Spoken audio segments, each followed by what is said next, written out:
minasyaitonir rajim. Ya ayyuhan nasu ubudu rabbakumul ladzi khalaqakum wal ladzina min qablikum la'allakum tattaqun. Duhai manusia, kata Allah, beribadahlah kalian kepada Allah. Jadi ibadah mutlak perintah Allah. Walaupun kadang-kadang anak melakukan ibadah lewat suruhan orang tua, tapi itu suruhan Allah.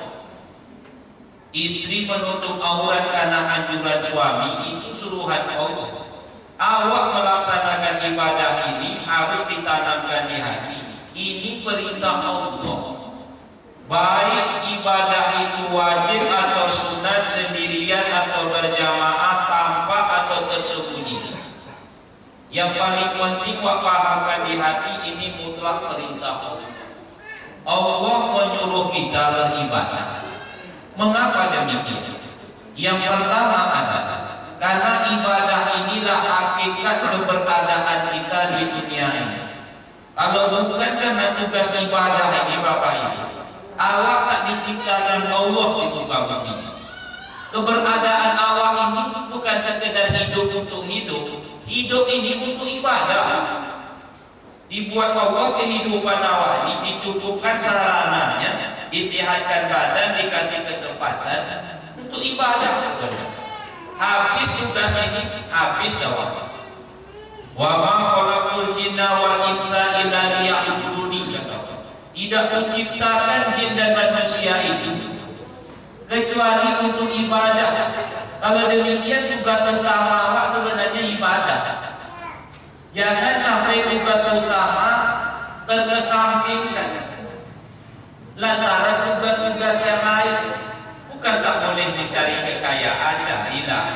Buatlah rumah pati, kek sedan mangile, piti balipe, ome sabete, pini barompe. Antau lah, buatlah untuk kebahagiaan dunia antau. Bangunlah rumah kandang, karpet kawakan, makanan kailang, madung-dang, jelandang, kita paham, sampai kalian. Iti banyak lipang, kamanang bayi, kapatabak. Asalkan jangan suami matukan. Anak suku kembang. Silakanlah.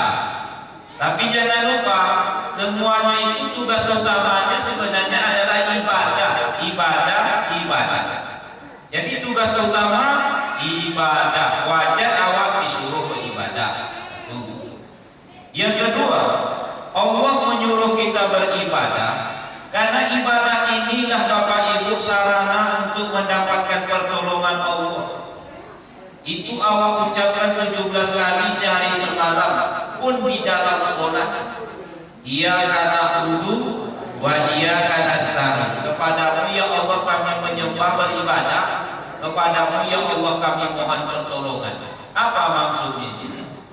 Tidak ada manusia ini di dunia ini yang bisa hidup tanpa pertolongan Allah.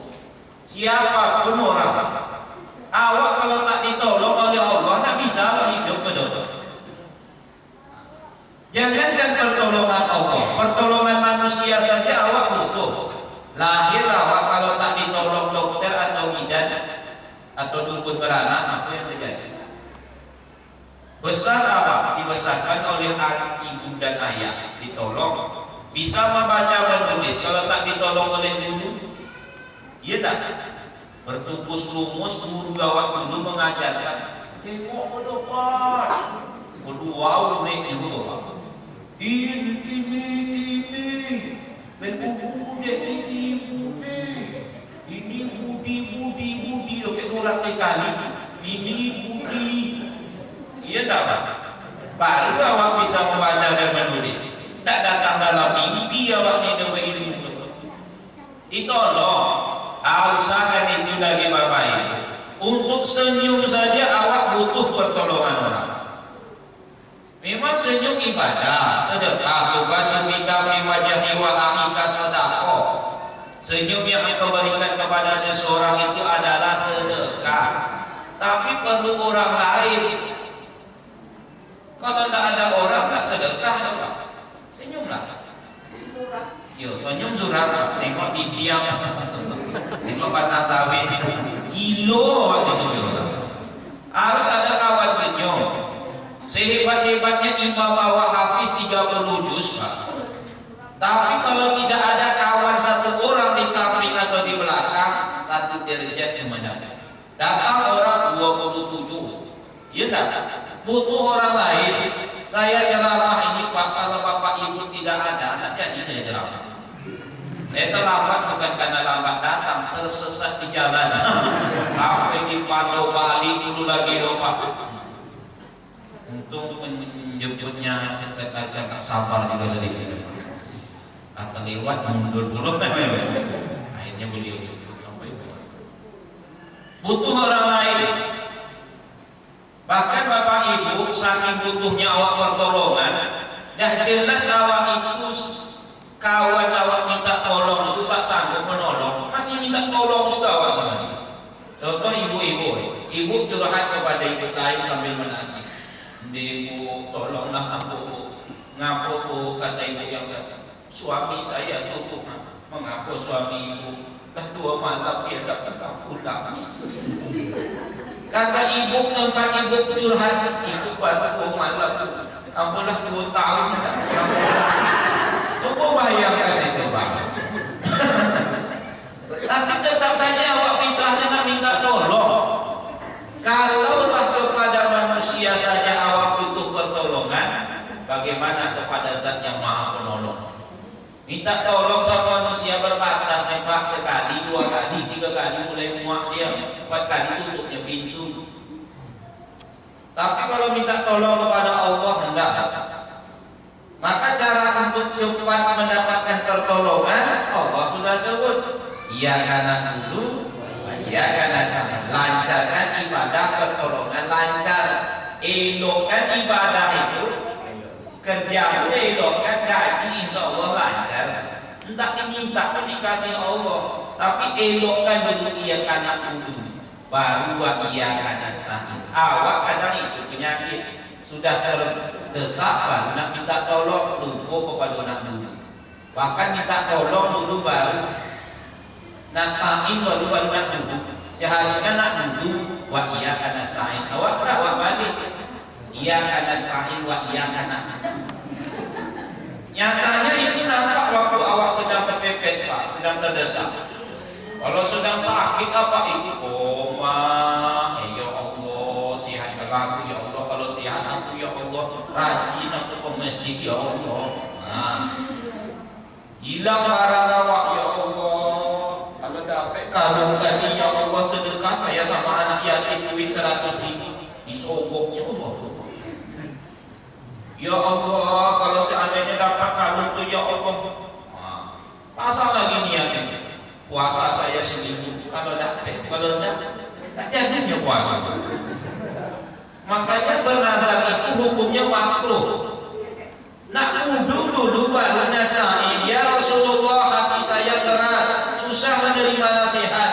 Kata Rasul, belai olehmu kepala anak yatim, ibadahnya nanti hatimu menjadi lembut. Jadi nak wudu dulu baru nasta'in. Ibadah kita disuruh sarana untuk mendapatkan pertolongan Allah. 2. Tugas utama sarana. Yang ketiga adalah bahwa ibadah yang awak lakukan ini akan mampu mengangkat derajat awak dalam pandangan Allah. Ayat yang dibacakan tadi, ya ayyuhan nasu ubudu rabbakumul ladzi khalaqakum wal ladzina min qablikum la'allakum tattaqun. Kalau kalian beribadah, kata Allah, ku angkat derajat kalian sampai derajat takwa. Jadi derajat yang paling tinggi itu kalau saya, bapak dan ibu sudah meraih yang namanya takwa. Takwa itu kedudukan paling tinggi. Inna akramakum innallahi atqakum. Manusia paling sukses dalam pandangan Allah tak kala ia sampai ke derajat takwa. Itu bisa diperoleh dengan melaksanakan ibadah. 3. Yang keempat, ibadah inilah Bapak Ibu satu-satunya bekal yang akan awak bawa pulang. Selebih ini dipaham, ditinggalkan dan ditanggalkan orang. Awak tinggalkan dan ditanggalkan orang. Semuanya 3 perkara kata Rasul mengantarkan manusia manusia berkuburnya, dan dua pasti pulang. Yang pulang pertama itu siapa? Ahluhu, keluarganya, wa maluhu, harta bendanya. Yang tinggal wa amaluhu, amal ibadah. Dua itu pasti. Kalau mengantar ke kubur, dari mobil mewah yang bawa miliki sampai ke lobak bocor sana putus pun dibawa orang benar. Air belekat dibawa mandi, sehabis mandi dibawa pulang, amal ibadah dibawa mati, harta yang tinggal dibagi orang. Keluarga sesayang-sayangnya anak sama ibunya, meninggal seorang ibu di ruang ICU, turun anak gadisnya dari mobil mewah. Sayang sama mama. Mama. Cicaknya sayang sama mama. Menangislah dia sejatuh-jatuhnya. Ini biar saja dia nangis. Tak usah disuruh dia. Orang kalau sudah menangis itu sampai ke puncak, ujungnya menurun juga. Setelah dibiarkan saja satu jam, dia diam sendiri. Berubah gaya tangisnya, baru sejak mama, lalu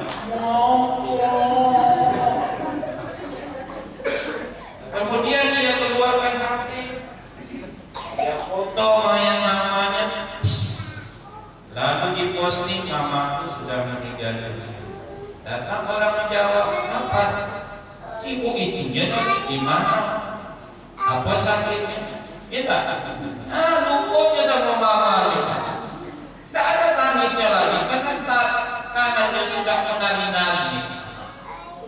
Satu jam berubah, penentang lagi satu minggu. Bagaimana kalau setahun mamanya meninggal? Tengok pulau kuburan banyak dibersihkan oleh anak kandung sendiri. Hujan-hujan memang bukan tak ada anak banyak, tak sempat lagi. Kalau anak saja sudah seperti itu, apatah lagi suami istri ini, Pak? Yang katanya sehidup semati di bawah pohon toge, tidak iyo itu, Pak. Itu hanya kata puitis.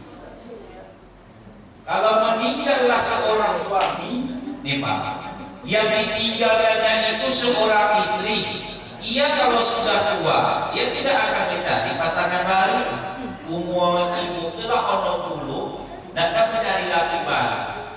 Di samping tak cari lagi juga tidak ada laki-laki. 60, 70.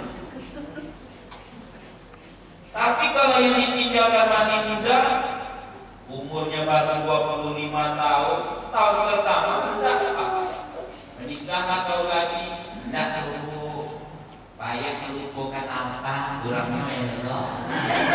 Itu tahun pertama. Kita manusia kita. Tahun yang kedua coba tanyakan.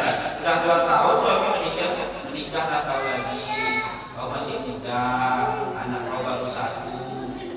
Gak enak nengok kayak gini. Ada orang melamar kau. Entah aku. Tadi enggak, ini entah. Menikah atau lagi. Yang melamar kau itu ustaz. Mamanya nih. Tidak, aku.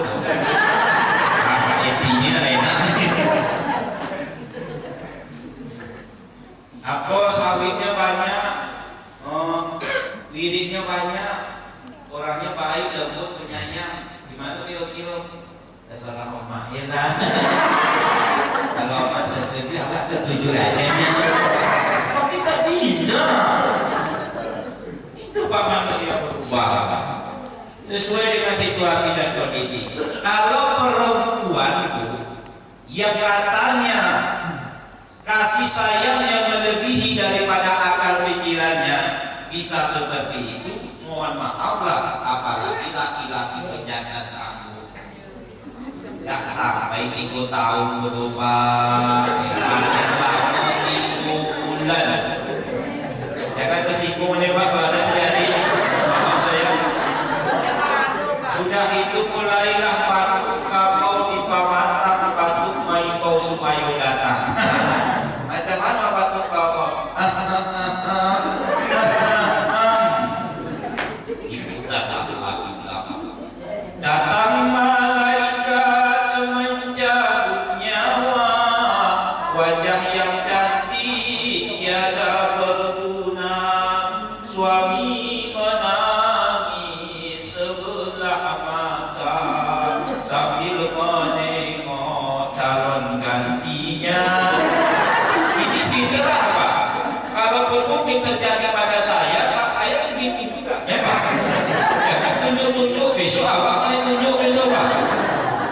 Fitrah manusia seperti itu, mau tak mau, suka tak suka, tentunya Pak. Nah Bapak Ibu yang berbahagia, tahu apa yang awak bawa pulang? Tak lebih daripada ibadah. Awak akan dimasukkan ke dalam kubur. Kubur itu sempit. Yang melakukannya makanya ibadah. Tak bisa insinyur bangunan. Kubur itu gelap. Yang meneranginya ibadah. Oh mentah-mentah mohon maaf suami ibu direktur PLN. Pak, besok kalau aku mati, tolong Bapak alurkan listriknya 2000 watt ya. Aku di dalam video ya. Tidak bisa. Kubur itu sunyi sendiri saja. Yauma yafirrul mar'u min akhihi wa ummihi wa abihi wa sahibatihi wa banihi likulli imri'in minhum yawma idzin sha'nun yughnihi. Hari itu seseorang lari dari saudaranya, dari ibunya, dari ayahnya, dari sahabat dan dari anak kandungnya. Masing-masing orang sibuk dengan urusan sendiri-sendiri. Sunyi. Yang akan meramaikannya ibadah. Turun para malaikat. Tatanazzalu alaihimul malaikat.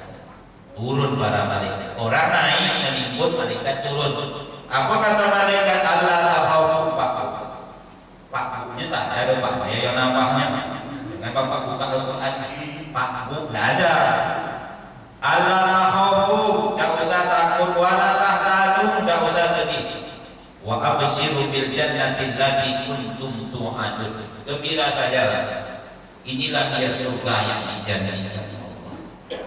Nahnu awliya'ukum fil hayatid dunya. Dulu kami yang melindungi kamu dalam kehidupan dunia. Wa fil akhirah, di akhirat kami yang akan melindungi. Makanya kata ulama Ibnu Sama, kalian kalau menengok kubur jangan terpesona menengok samanya bentuk kubur, dalamnya tak sama. Yang satu menjadi raudatun min riyadil jannah, yang satu menjadi kufratun min kufarin niron, satu menjadi taman surga, satu menjadi lubang neraka. Kalau tengok dari luar sama bentuknya. Kenapa beda? Ibadah. Oleh sebab itulah wajar awak disuruh untuk melakukan ibadah. Cuman kadang awak ini rajin beribadah, kadang agak sedikit. Ya, kadang di awal waktu, kadang di akhir waktu. Kadang busuknya minta ampun sampai menetes air mata. Kadang lalainya minta ampun sampai menetes air ludah. Mengenang dosa menetes air mata ini. Allah. Saat lain begitu dia sholat, tidak air mata anak keluar, air ludah keluar. Karena dia kebayang masakannya. Allah, apa akan dimasak siang?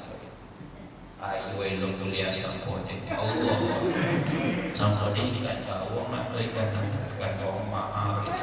Bukanlah ikan patin. Allah, apa kawannya dorong atau periuk? Kalau periuk kepayang, suami mau anak nak subuh, encak dorongnya hijau atau asam kode kan nama atau dorong hijau. Awalnya mah asam tadi asam durian, yang kan asam durian. Jadi kan musim durian itu asam durian, mungkin lama. Akhirnya menetes saya ludah. Ini tidak tertutup kemungkinan jangankan awalnya maha awal. Imam itu kadang-kadang salah. Yang seharusnya dia duduk, dia berdiri. Yang seharusnya dia berdiri, dia sudah duduk. Makanya Allah ucapkan subhanallah. Tak tertutup kemungkinan loh Pak. Hari ini Bapak Ibu dan saya rajin, besok belum tentu rajin. Nah supaya awak bisa terdorong melakukan tugas utama dan bekal yang awak bawa pulang, ada tak kiat yang kira-kira ulama menyusun? Yang pertama, supaya awak tergerak melakukan ibadah itu, ketahui keutamaan yang bakalan awak peroleh.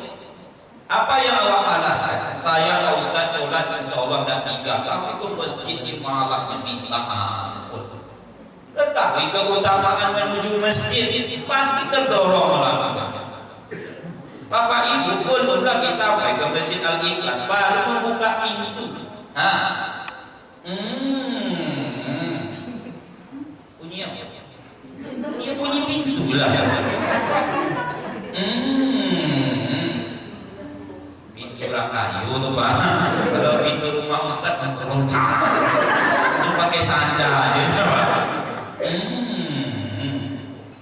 Baru keluar, man kharaja min baitihi mutahhar ila sholatin maktubatin fa ajruhu ka ajril hajjah lil muslimin. Belum tentu sampai ke Masjid Al-Ikhlas, baru keluar rumah sudah dapat pahala. Tidak ada yang keluar seperti itu kecuali menuju rumah Allah. Siapa yang keluar dari rumahnya, keluar di hadis tadi, dalam keadaan berwudu. Makanya kalau setiap menuju masjid, usahakan berwudu dari rumah.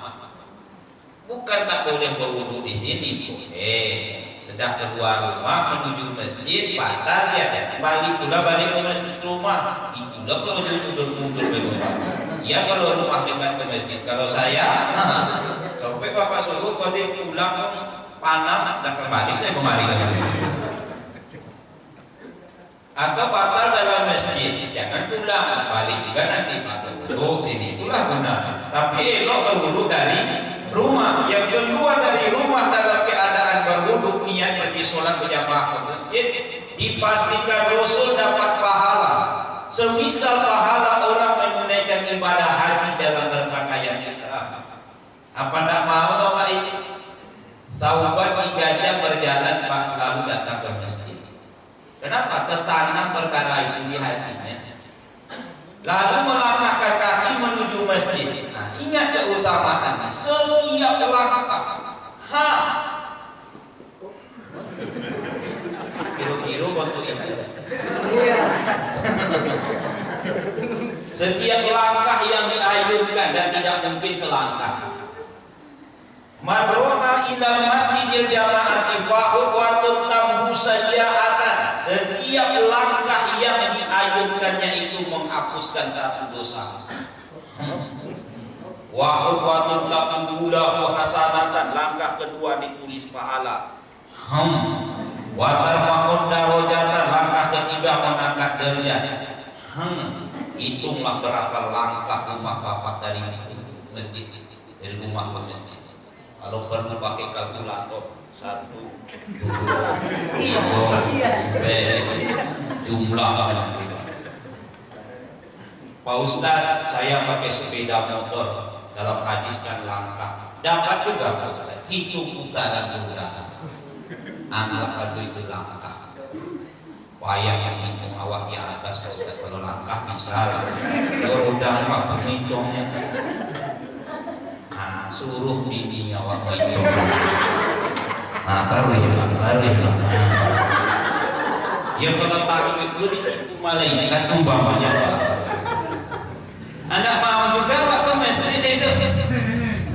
Pak Ibu yang berbahagia, umum maktum buta, awak tak buta. Umum maktum tak ada penuntutnya. Rumah jauh dari masjid, melewati hutan kurma, banyak hewan berbisa. Dan sudah tua renta. Ya Rasulullah, boleh saya tidak memenuhi panggilan azan? Kata Rasul, hal tastami'un nada'a. Kau dengar gak suara azan itu? Kata Rasul, sama umum makhluk yang buta. Umum makhluk ini laki-laki, cuma namanya itu umum makhluk. Kata umum makhluk, dengar ya Rasulullah, fa'ajib, kau wajib mendatanginya. Butuh, awak tidak butuh. Rumah tak jauh dari masjid. Sehat, tidak ada hewan-hewan yang liar, tidak ular segala macam tidak ada. Tidak melewati hutan kurma, hutan yang banyak duit, tidak. Nah, dekatnya Pak, 300 meter paling jauh, radius 300 meter jumpa masjid lain lagi. Coba sekali-kali Pak keluar rumah menuju masjid Al-Ikhlas, pojokkan mantu, insya Allah akan sampai. Tapi jangan pura-pura kalau gini-gini ya sampai. Betul-betul dipejam. Nah, itu yang dilakukan umum makhluk. Apa nak malu ya? Rencana nak masuk surga, tapi tak mau mensuci. Coba bayangkan. Kaum muslimin yang berbahagia, apa yang awak malas? Pak Ustaz, saya ke masjid tak malas lah insya Allah. Tapi ada satu di Pak sholat yang malas. Apa? Subuh. Ini semuanya rajin subuh dikumpah. Kalau yang 4 itu bisa nyoba, tapi kalau subuh tidak. Justru Justru subuh inilah ukuran iman. Kata Buya Hamka, kalau ingin menengok orang Islam tengok hari raya, kalau ingin menengok orang beriman tengok waktu subuh. Itulah dia ukuran. Laisa sholata asqala 'alal munafiqina minal fajri wal isya'i. Tidak ada sholat yang lebih berat yang dirasa oleh seseorang yang berbakat, berpotensi jadi orang munafik kecuali dua sholat. Pertama sholat subuh, kedua sholat isya. Artinya kalau mampu bapak dan ibu saya istiqomah dengan subuh dan isya, hilang sifat kemunafikan dalam hati dua. Tapi memang harus dipaksa. Tidak ada kebiasaan tanpa pemaksaan. Man sholat subaha fi jama'atin faka'annama sholat lailatul. Ikut sholat subuh berjamaah seakan-akan berdiri sepanjang malam. Tak mau awak tu pahalunya 20 jam. Awak jangankan berdiri 12 jam. 1 jam setengah saja sholat tarawih. Kalau imam terlalu panjang berleha-leha menutup awak pulang. Mau panjang ayat imam. Ini 12 jam akan sanggup. Bisa ditutupi dengan 2 rakaat subuh berjamaah. Ulah kapur sayang Allah. Cobalah sekali-kali 12 jam. Kalau sanggup. Orang yang paling gagah keluarga awak ni pak kalau 12 jam begini dia datang bentuk ikunya begitu. Kalau tak percaya cuba. Tak kan sanggup Pak. SIM aja tukar 8 jam. Apa dah? 8 jam. Itu 2 boleh dia baru nak bentuk ikut. Nah itulah yang diperoleh. Syaratnya subuh berjamaah. Apa yang awak malas? Malas zikir. Ketahui keutamaannya. Ucapkan subhanallah, alhamdulillah, Allahu akbar. Itu mampu menggugurkan dosa sekalipun sebanyak buih yang ada di lautan. Walaupun di sini dosa-dosa kecil. Makanya jangan enteng dengan istighfar selesai sholat. Biarlah orang kiri kanan baca Allahumma antas salam lantas jalan. Awak selesaikan salatnya. Allahumma antas salam wa minkas salam.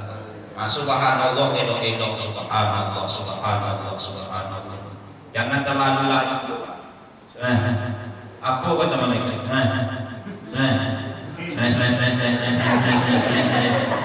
Kata malaikat, alhamdulillah. Elok-elokkan subhanallah, subhanallah. Ribuan manusia hari ini merangkap dalam kubur supaya bisa mengucapkan sekali subhanallah. Awak nak beribu kali hari ini bisa. Ada masanya tak bisa lagi. Kaki masih bisa melangkah. Ada masanya tak bisa. Kalau sudah dirampatkan orang, tak melangkahi dia lari ya. Bocong namanya nanya. Elokkan subhanallah, subhanallah. Tapi tak perlu pula leha-leha. Subhanallah, subhanallah, nah itu subuh baru pulang.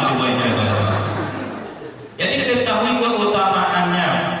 Insya Allah awak terdorong. Yang kedua, supaya awak terdorong melaksanakan sebuah ibadah, ingat kematian yang datang tiba-tiba. Yang paling bahaya itu Pak. Awak punya rencana, Allah punya rencana. Rupanya rencana Allah yang akan duluan sampai. Ya tidak ada Bapak Ibu jaminan umur awak ini harus meninggal sampai tua renta. Ya tidak ada. Jangan terpesona dengan muda, mati syaratnya tak harus tua. Jangan terpesona dengan sehat, orang sedang olahraga mati. Basuki pelawak mati sewaktu main futsal. Ya tak? Ya. Sedang olahraga mati. Apalagi yang tak pakai olahraga, lebih copet matinya tuh. Orang kaya mati, orang miskin mati, raja-raja mati, rakyat biasa mati. Yang banyak mengingat mati, mati. Yang tak pernah ingat mati, mati. Yang berani mati, yang takut mati, mati juga. Apa yang akan dibawa kalau mati? Tak lebih daripada ibadah. Makanya Rasul mengatakan, "Iza kunta fi sholatika fasholla sholatan tuwadda." Bila engkau berdiri sholat untuk melakukan sholat, sholatlah seakan-akan sholat terlahirmu, supaya wak ingin mati. Jangan-jangan subuh besok tak bisa lagi sholat. Jangan-jangan subuh nanti tak bisa lagi sholat. Pas sholat subuh, elokkan. Seakan-akan sholat terakhir. Allah. Jangan ingat dunia. Ya suruh ingat mati. Ingat dunia. Allah.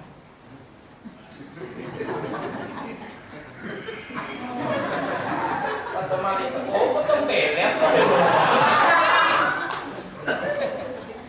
Kaum muslimin yang berbahagia. Jadi dengan mengingat kematian yang datang tiba-tiba terakhir, supaya terdorong melakukan sebuah ibadah yang membuatkanlah keimanan keyakinan tentang kehidupan kaum akhirat. Itu makanya setiap Bapak Ibu buka lembaran Al-Quran, ditemukan iman kepada Allah pasti dikaitkan wabil yaumil akhir. Wa minan nasi man yaqulu amanna billah wabil yaumil akhir. Innama ya'muru masajid Allah man amana billah wal yaumil akhir. Man kana yu'minu billah wal yaumil akhir. Itu banyak hadisnya. Man kana yu'minu billah wal yaumil akhir. Kenapa demikian? Iman kepada hari akhirat mempengaruhi ibadah yang akan kita lakukan. Nah, kaum muslimin yang berbahagia, selamat melaksanakan ibadah bahwa